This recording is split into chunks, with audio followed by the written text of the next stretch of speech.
जादुई हथौड़ा। मनसा गांव में एक लोहार रामगोपाल रहता था। उसका एक भरा पूरा परिवार था, जिसका लालन पालन करने के लिए उसे कई बार दिन रात काम करना पड़ता था। रोज की तरह आज भी काम पर जाने से पहले रामगोपाल ने अपना खाने का डिब्बा बांधने के लिए अपनी पत्नी से कहा। पत्नी जब डिब्बा लेकर आई तो रामगोपाल ने कहा, मुझे आज आने में देर हो जाएगी, शायद मैं रात को ही आऊं। इतना कहकर रामगोपाल अपने काम पर निकल गया। काम पर जाने का रास्ता एक जंगल से होकर गुजरता था। वहां जैसे ही रामगोपाल पहुंचा, उसे कुछ आवाज़ सुनाई दी। जैसे ही रामगोपाल कुछ पास गया तो उसने देखा कि एक साधु भगवान का मंत्र जपने के साथ ही हंस रहा है। हैरान होकर रामगोपाल ने पूछा, आप कौन हैं? उस साधु को रामगोपाल नहीं जानता था, लेकिन साधु ने एकदम से उसका नाम लेकर कहा, आओ रामगोपाल बेटा, मैं तुम्हारा ही इंतज़ार कर रहा था। मैं भूखा हूँ, मुझे अपने खाने के डिब्बे से कुछ खिला दो। बाबा से अपना नाम सुनकर रामगोपाल हैरान था, लेकिन उसने कोई सवाल नहीं किया और सीधा अपना खाने का डिब्बा निकालकर उन्हें दे दिया। देखते ही देखते बाबा ने रामगोपाल का सारा खाना खा लिया।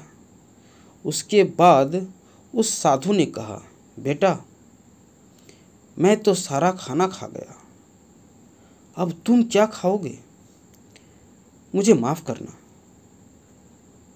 रामगोपाल ने कहा, कोई बात नहीं बाबा, मैं काम के लिए बाजार जा रहा हूँ, तो मैं वहीं कुछ खा लूँगा। सुनकर उस साधु ने रामगोपाल को खूब आशीर्वाद दी और भेंट के तौर पर एक हथौड़ा दे दिया।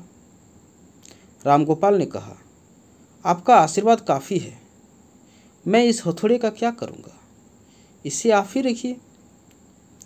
साधु ने जवाब देते हुए कहा, बेटा, यह मामूली हथौड़ा नहीं है,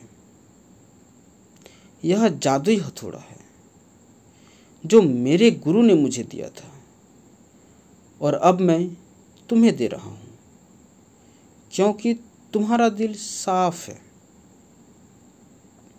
इसका इस्तेमाल अच्छे कामों के लिए करना और किसी दूसरे के साथ हाथ में इसे कभी मत देना। इतना कहकर वह बाबा वहाँ से अदृश्य हो गया। रामगोपाल अपने हाथों में हथौड़ा लेकर बाजार काम करने के लिए चला गया। औजार बनाने से पहले उसके दिमाग में आया कि आज इसी हथौड़े से लोहा पीटता हूँ। जैसे ही उसने लोहे पर हथौड़े से चोट मारी, वो सीधा औजार बन गया। दूसरी चोट से लोहे के बर्तन बन गए। रामगोपाल समझ गया कि यह सही में जादुई हथौड़ा है। वो जो बनाने की सोच के साथ लोहे पर चोट मारता, लोहा सीधा वही बना जाता। जादुई हथौड़े की वजह से रामगोपाल का काम जल्दी खत्म हो गया और वो अपने साथ ही उस जादुई हथौड़े को घर ले आया। इसी तरह रोज रामगोपाल उस हथौड़े से जल्दी काम खत्म कर लेता और कई बार ज़्यादा बर्तन बनाकर उन्हें गांव के लोगों को भी बेच देता था। धीरे धीरे उसके घर के हालात पहले से कुछ ठीक होने लगे।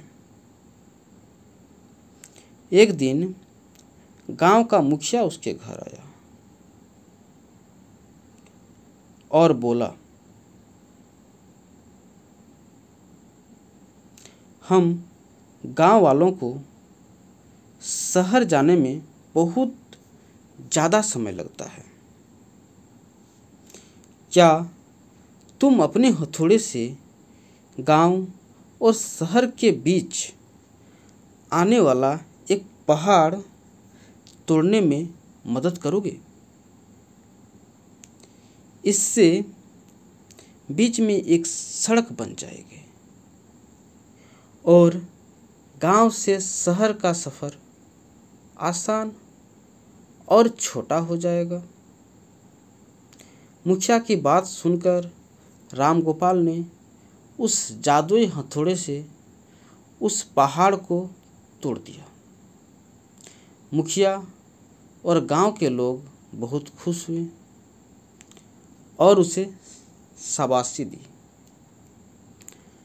पहाड़ तोड़ने के बाद घर लौटते समय लोहार के मन में हुआ कि उस जादुई हथौड़े से मेरा काम जल्दी हो जाता है, लेकिन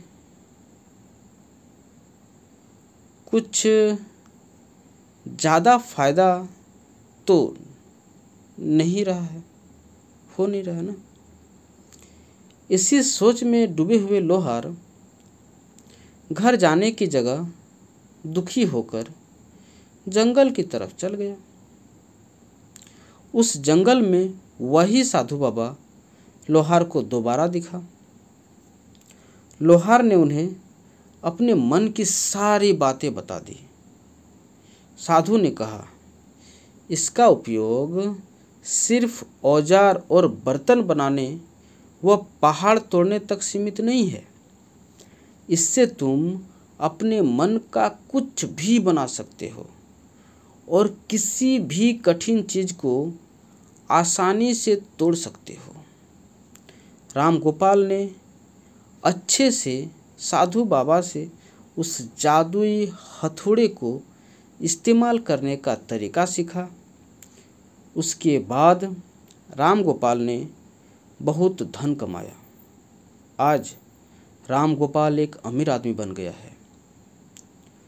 अभी भी वो जब भी ज़रूरत महसूस होता है उस जादुई हथौड़े का इस्तेमाल कर लेता है।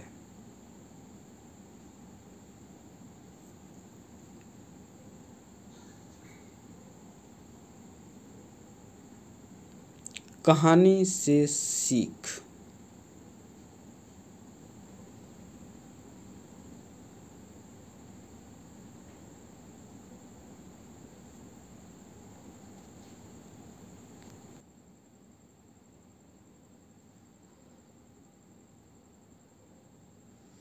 चाहे कोई वस्तु हो या दिमाग, इनका इस्तेमाल पूरी तरह से करना चाहिए। साथ ही अपने पास मौजूद सामान का मोल समझना जरूरी है। व्यर्थ हताश होने से काम नहीं बनता है।